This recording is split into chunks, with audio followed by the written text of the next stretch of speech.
Okay, ಇದೀಗ ನಾನು ಹೇಳಿದೆ ನೋಡಿ, ನಾಲ್ಕು ತನಿಖಾ ಸಂಸ್ಥೆಗಳು ಕೆಲಸ ಮಾಡ್ತು.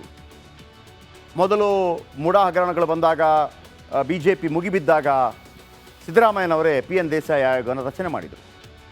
ಆಮೇಲೆ ಅದು ಲೋಕಾಯುಕ್ತಕ್ಕೆ ಹೋದಾಗ, ಲೋಕಾಯುಕ್ತ ತನಿಖೆ ಆಗಬೇಕು ಅಂತ ಹೈಕೋರ್ಟ್ ಹೇಳಿದಾಗ PN ದೇಸಾಯಿ ಆಯೋಗ ಆಟೋಮೆಟಿಕಲಿ ವಾಪಸ್ ಬರಬೇಕಾಗುತ್ತೆ.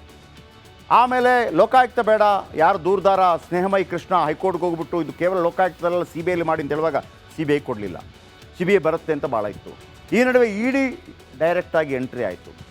ಲೋಕಾಯುಕ್ತದಿಂದ ಈಗ ಬಿ ರಿಪೋರ್ಟ್ ಆಗುವಂಥ ಸಾಧ್ಯತೆ ಕಂಡು ಬರ್ತಾ ಇದೆ. ಸೇಫ್ ಆಗ್ತಾರೆ. ಹಾಗಿದ್ದರೆ ಸಿದ್ದರಾಮಯ್ಯ ಕುಟುಂಬವನ್ನು ಲೋಕಾಯುಕ್ತ ಬಿಟ್ಟರೂ ಕೂಡ ಜಾರಿ ನಿರ್ದೇಶನಾಲಯ ED ಬಿಡೋದಿಲ್ವಾ? ಕೋರ್ಟ್ನಲ್ಲಿ ಬಿ ರಿಪೋರ್ಟನ್ನೇ ಪ್ರಶ್ನೆ ಮಾಡುತ್ತಾ ED ಟೀಮ್ ಅನ್ನುವಂಥ ಪ್ರಶ್ನೆ ಉದ್ಭವ ಆಗ್ತಾ ಇದೆ. ಲೋಕ ತನಿಖೆಯಲ್ಲಿನ ಲೋಪ ಮುಂದಿಟ್ಟು ED ತನಿಖೆ ಮಾಡುತ್ತಾ? ಅಂದರೆ ನಾವು ಕೆಲವು ಕೇಳಿದ್ವಲ್ಲ, ಈ ಪ್ರಶ್ನೆಗೆ ಉತ್ತರ ಇಲ್ವಾ ಅಂತ ಕೇಳಿದ್ವಲ್ವಾ? ಈ ಥರ ಯಾಕೆ ತನಿಖೆ ಆಗಬೇಕು, ಆಗಬಾರ್ದು ಅಂತೇಳಿ ಹೈಕೋರ್ಟ್ ಕೂಡ ಲೋಕಾಯುಕ್ತಕ್ಕೆ ಕೊಟ್ಟಿತ್ತಲ್ವ ಅವತ್ತು. ಅದನ್ನೇ ಇಟ್ಟುಕೊಂಡು ಈಗ ED ತನಿಖೆ ಮಾಡುತ್ತಾ? ED ತನಿಖೆಯ ಅಂಶಗಳನ್ನೇ ಪರಿಗಣಿಸಿಲ್ವಾ ಲೋಕಾಯುಕ್ತ? ED ಏನು ತನಿಖೆ ಮಾಡಿದೆ ಅದನ್ನು ಪರಿಗಣಿಸಿಲ್ವಾ ಅಂತ ಪ್ರಶ್ನೆ. ಮುಡಾದಲ್ಲಿ ಮೂಲ ಕಡತಗಳು ನಾಪತ್ತೆಯಾಗಿತ್ತು ಅಂತೇಳಿ ಆರಂಭದಲ್ಲಿ ಹೇಳಿದ್ವಿ ನಾವು. ಹೆಲಿಕಾಪ್ಟ್ರಲ್ಲಿ ಕರ್ಕೊಂಡು ಹೋಗಿದ್ರು. ಅದರ ಬಗ್ಗೆ ಎಲ್ಲ ಏನಿದೆ? ಕಡತ ನಾಪತ್ತೆ ಬಗ್ಗೆ ಲೋಕಾಯುಕ್ತರು ಪ್ರಶ್ನೆ ಇಲ್ಲೂ ತನಕ ಮಾಡಿಲ್ವಾ? ನಾಪತ್ತೆಯಾದ ದಾಖಲೆ ಭೈರತಿ ಸುರೇಶ್ ಅವರ ಮನೆಯಲ್ಲಿದೆ ಅನ್ನುವಂಥ ಆರೋಪ ಕೇಳಿಬಂದಿತ್ತು. ಸಚಿವರು ಹೆಲಿಕಾಪ್ಟರ್ನಲ್ಲಿ ಹೊತ್ತೊಯ್ದಿದ್ದಾರೆ ಅನ್ನುವಂಥ ದೊಡ್ಡ ಸುದ್ದಿಯಾಗಿ ಬಂದಿತ್ತು. ನಾವು ಹೇಳ್ತಾ ಇಲ್ಲ, ಶಾಸಕ ಶ್ರೀವತ್ಸ ಈ ಆರೋಪವನ್ನು ಮಾಡಿದರು. ಇದನ್ನೆಲ್ಲ ತನಿಖಾಧಿಕಾರಿಗಳು ಪ್ರಶ್ನೆ ಮಾಡಲಿಲ್ವಾ ಅನ್ನುವಂಥದ್ದು. ಆಮೇಲೆ ವೈಟ್ನರ್ ಹಾಕಿದ ದಾಖಲೆ ಮೇಲೆ ಇದೀಗ ED ಕಣ್ಣಿದೆಯಂತೆ. ಇತ್ತೀಚೆಗೆ ವಿಡಿಯೋ ಹರಿಬಿಟ್ಟಿದ್ದು ಸಿದ್ದರಾಮಯ್ಯ, ಅಂದರೆ ಅವರ ಟೀಮ್ ಅವರು ಹರಿಬಿಟ್ಟಿದ್ರು ನೋಡಿ. ಅದೇನಿಲ್ಲ, ಒಳಗಡೆ ಟಾರ್ಚ್ ಬಿಟ್ಟು ಅಸಲಿ ಎತ್ತು ತೋರಿಸೋ ಯತ್ನ ಮಾಡಿದರು. ನೀವು ಯಾಕೆ ಮಾಡಬೇಕಾಗಿತ್ತು ಅಂತ ಡೌಟು, ಅವ್ರು ಮಾಡಬೇಕಾದ್ರೆ. ಅದೇ ಅಸಲಿ ಎತ್ತು ಹುಡುಕಲು ED ಹೊರಟಿದೆ. 2 ದಾಖಲೆಗಳಲ್ಲಿ CM ಪತ್ನಿ ಸಹಿಯಲ್ಲಿ ವ್ಯತ್ಯಾಸ ಕಂಡು ಬಂದಿದೆಯಂತೆ. ಹಾಗಾಗಿ ಸಹಿ ಬಗ್ಗೆ ಅಧಿಕಾರಿಗಳು ಪ್ರಶ್ನೆ ಮಾಡಿದ್ರಾ ಇಲ್ವಾ ಅನ್ನುವಂಥದ್ದನ್ನು ED ತನಿಖೆ ಮಾಡುತ್ತಾ? ಒಂದು ವೇಳೆ ED ಈ ಎಲ್ಲ ಪ್ರಶ್ನೆಗಳನ್ನು ಹೊತ್ಕೊಂಡು ಹೋದರೆ ಸಿದ್ದರಾಮಯ್ಯನವರಿಗೆ ಮತ್ತೆ ಸ್ವಲ್ಪ ತಲೆನೋವು ಜಾಸ್ತಿ ಆಗ್ಬೋದು. ಓಕೆ, ಇದೀಗ ನಾನು ಹೇಳಿದೆ ನೋಡಿ, ನಾಲ್ಕು ತನಿಖಾ ಸಂಸ್ಥೆಗಳು ಕೆಲಸ ಮಾಡ್ತು. ಮೊದಲು ಮುಡಾ ಹಗರಣಗಳು ಬಂದಾಗ, BJP ಮುಗಿಬಿದ್ದಾಗ ಸಿದ್ದರಾಮಯ್ಯನವರೇ PN ದೇಸಾಯಿ ಆಯೋಗವನ್ನು ರಚನೆ ಮಾಡಿದರು. ಆಮೇಲೆ ಅದು ಲೋಕಾಯುಕ್ತಕ್ಕೆ ಹೋದಾಗ, ಲೋಕಾಯುಕ್ತ ತನಿಖೆ ಆಗಬೇಕು ಅಂತ ಹೈಕೋರ್ಟ್ ಹೇಳಿದಾಗ PN ದೇಸಾಯಿ ಆಯೋಗ ಆಟೋಮೆಟಿಕಲಿ ವಾಪಸ್ ಬರಬೇಕಾಗುತ್ತೆ. ಆಮೇಲೆ ಲೋಕಾಯುಕ್ತ ಬೇಡ, ಯಾರು ದೂರದಾರ ಸ್ನೇಹಮಯಿ ಕೃಷ್ಣ ಹೈಕೋರ್ಟ್ಗೆ ಹೋಗ್ಬಿಟ್ಟು ಇದು ಕೇವಲ ಲೋಕಾಯುಕ್ತದಲ್ಲ CBIಲಿ ಮಾಡಿ ಅಂತ ಹೇಳುವಾಗ CBI ಕೊಡಲಿಲ್ಲ. CBI ಬರುತ್ತೆ ಅಂತ ಭಾಳ ಇತ್ತು. ಈ ನಡುವೆ ED ಡೈರೆಕ್ಟಾಗಿ ಎಂಟ್ರಿ ಆಯಿತು. ಲೋಕಾಯುಕ್ತದಿಂದ ಈಗ ಬಿ ರಿಪೋರ್ಟ್ ಆಗುವಂಥ ಸಾಧ್ಯತೆ ಕಂಡು ಬರ್ತಾ ಇದೆ. ಸೇಫ್ ಆಗ್ತಾರೆ. ಹಾಗಿದ್ದರೆ ಸಿದ್ದರಾಮಯ್ಯ ಕುಟುಂಬವನ್ನು ಲೋಕಾಯುಕ್ತ ಬಿಟ್ಟರೂ ಕೂಡ ಜಾರಿ ನಿರ್ದೇಶನಾಲಯ ED ಬಿಡೋದಿಲ್ವಾ? ಕೋರ್ಟ್ನಲ್ಲಿ ಬಿ ರಿಪೋರ್ಟನ್ನೇ ಪ್ರಶ್ನೆ ಮಾಡುತ್ತಾ ED ಟೀಮ್ ಅನ್ನುವಂಥ ಪ್ರಶ್ನೆ ಉದ್ಭವ ಆಗ್ತಾ ಇದೆ. ಲೋಕ ತನಿಖೆಯಲ್ಲಿನ ಲೋಪ ಮುಂದಿಟ್ಟು ED ತನಿಖೆ ಮಾಡುತ್ತಾ? ಅಂದರೆ ನಾವು ಕೆಲವು ಕೇಳಿದ್ವಲ್ಲ, ಈ ಪ್ರಶ್ನೆಗೆ ಉತ್ತರ ಇಲ್ವಾ ಅಂತ ಕೇಳಿದ್ವಲ್ವಾ? ಈ ಥರ ಯಾಕೆ ತನಿಖೆ ಆಗಬೇಕು, ಆಗಬಾರ್ದು ಅಂತೇಳಿ ಹೈಕೋರ್ಟ್ ಕೂಡ ಲೋಕಾಯುಕ್ತಕ್ಕೆ ಕೊಟ್ಟಿತ್ತಲ್ವ ಅವತ್ತು. ಅದನ್ನೇ ಇಟ್ಟುಕೊಂಡು ಈಗ ED ತನಿಖೆ ಮಾಡುತ್ತಾ? ED ತನಿಖೆಯ ಅಂಶಗಳನ್ನೇ ಪರಿಗಣಿಸಿಲ್ವಾ ಲೋಕಾಯುಕ್ತ? ED ಏನು ತನಿಖೆ ಮಾಡಿದೆ ಅದನ್ನು ಪರಿಗಣಿಸಿಲ್ವಾ ಅಂತ ಪ್ರಶ್ನೆ. ಮುಡಾದಲ್ಲಿ ಮೂಲ ಕಡತಗಳು ನಾಪತ್ತೆಯಾಗಿತ್ತು ಅಂತೇಳಿ ಆರಂಭದಲ್ಲಿ ಹೇಳಿದ್ವಿ ನಾವು. ಹೆಲಿಕಾಪ್ಟ್ರಲ್ಲಿ ಕರ್ಕೊಂಡು ಹೋಗಿದ್ರು. ಅದರ ಬಗ್ಗೆ ಎಲ್ಲ ಏನಿದೆ? ಕಡತ ನಾಪತ್ತೆ ಬಗ್ಗೆ ಲೋಕಾಯುಕ್ತರು ಪ್ರಶ್ನೆ ಇಲ್ಲೂ ತನಕ ಮಾಡಿಲ್ವಾ? ನಾಪತ್ತೆಯಾದ ದಾಖಲೆ ಭೈರತಿ ಸುರೇಶ್ ಅವರ ಮನೆಯಲ್ಲಿದೆ ಅನ್ನುವಂಥ ಆರೋಪ ಕೇಳಿಬಂದಿತ್ತು. ಸಚಿವರು ಹೆಲಿಕಾಪ್ಟರ್ನಲ್ಲಿ ಹೊತ್ತೊಯ್ದಿದ್ದಾರೆ ಅನ್ನುವಂಥ ದೊಡ್ಡ ಸುದ್ದಿಯಾಗಿ ಬಂದಿತ್ತು. ನಾವು ಹೇಳ್ತಾ ಇಲ್ಲ, ಶಾಸಕ ಶ್ರೀವತ್ಸ ಈ ಆರೋಪವನ್ನು ಮಾಡಿದರು. ಇದನ್ನೆಲ್ಲ ತನಿಖಾಧಿಕಾರಿಗಳು ಪ್ರಶ್ನೆ ಮಾಡಲಿಲ್ವಾ ಅನ್ನುವಂಥದ್ದು. ಆಮೇಲೆ ವೈಟ್ನರ್ ಹಾಕಿದ ದಾಖಲೆ ಮೇಲೆ ಇದೀಗ ED ಕಣ್ಣಿದೆಯಂತೆ. ಇತ್ತೀಚೆಗೆ ವಿಡಿಯೋ ಹರಿಬಿಟ್ಟಿದ್ದು ಸಿದ್ದರಾಮಯ್ಯ, ಅಂದರೆ ಅವರ ಟೀಮ್ ಅವರು ಹರಿಬಿಟ್ಟಿದ್ರು ನೋಡಿ. ಅದೇನಿಲ್ಲ, ಒಳಗಡೆ ಟಾರ್ಚ್ ಬಿಟ್ಟು ಅಸಲಿ ಎತ್ತು ತೋರಿಸೋ ಯತ್ನ ಮಾಡಿದರು. ನೀವು ಯಾಕೆ ಮಾಡಬೇಕಾಗಿತ್ತು ಅಂತ ಡೌಟು, ಅವ್ರು ಮಾಡಬೇಕಾದ್ರೆ. ಅದೇ ಅಸಲಿ ಎತ್ತು ಹುಡುಕಲು ED ಹೊರಟಿದೆ. 2 ದಾಖಲೆಗಳಲ್ಲಿ CM ಪತ್ನಿ ಸಹಿಯಲ್ಲಿ ವ್ಯತ್ಯಾಸ ಕಂಡು ಬಂದಿದೆಯಂತೆ.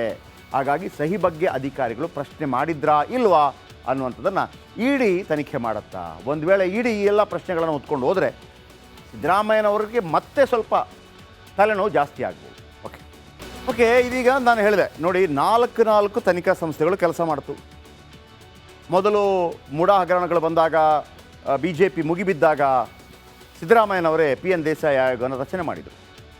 ಆಮೇಲೆ ಅದು ಲೋಕಾಯುಕ್ತಕ್ಕೆ ಹೋದಾಗ, ಲೋಕಾಯುಕ್ತ ತನಿಖೆ ಆಗಬೇಕು ಅಂತ ಹೈಕೋರ್ಟ್ ಹೇಳಿದಾಗ PN ದೇಸಾಯಿ ಆಯೋಗ ಆಟೋಮೆಟಿಕಲಿ ವಾಪಸ್ ಬರಬೇಕಾಗುತ್ತೆ. ಆಮೇಲೆ ಲೋಕಾಯುಕ್ತ ಬೇಡ, ಯಾರು ದೂರದಾರ ಸ್ನೇಹಮಯಿ ಕೃಷ್ಣ ಹೈಕೋರ್ಟ್ಗೆ ಹೋಗ್ಬಿಟ್ಟು ಇದು ಕೇವಲ ಲೋಕಾಯುಕ್ತದಲ್ಲ ಸಿ ಬಿ ಐಲಿ ಮಾಡಿ ಅಂತ ಹೇಳುವಾಗ ಸಿ ಬಿ ಐ ಕೊಡಲಿಲ್ಲ. ಸಿ ಬಿ ಐ ಬರುತ್ತೆ ಅಂತ ಭಾಳ ಇತ್ತು. ಈ ನಡುವೆ ಇ ಡಿ ಡೈರೆಕ್ಟಾಗಿ ಎಂಟ್ರಿ ಆಯಿತು. ಲೋಕಾಯುಕ್ತದಿಂದ ಈಗ ಬಿ ರಿಪೋರ್ಟ್ ಆಗುವಂಥ ಸಾಧ್ಯತೆ ಕಂಡು ಬರ್ತಾ ಇದೆ. ಸೇಫ್ ಆಗ್ತಾರೆ. ಹಾಗಿದ್ದರೆ ಸಿದ್ದರಾಮಯ್ಯ ಕುಟುಂಬವನ್ನು ಲೋಕಾಯುಕ್ತ ಬಿಟ್ಟರೂ ಕೂಡ ಜಾರಿ ನಿರ್ದೇಶನಾಲಯ ಇ ಡಿ ಬಿಡೋದಿಲ್ವಾ? ಕೋರ್ಟ್ನಲ್ಲಿ ಬಿ ರಿಪೋರ್ಟನ್ನೇ ಪ್ರಶ್ನೆ ಮಾಡುತ್ತಾ ಇ ಡಿ ಟೀಮ್ ಅನ್ನುವಂಥ ಪ್ರಶ್ನೆ ಉದ್ಭವ ಆಗ್ತಾ ಇದೆ.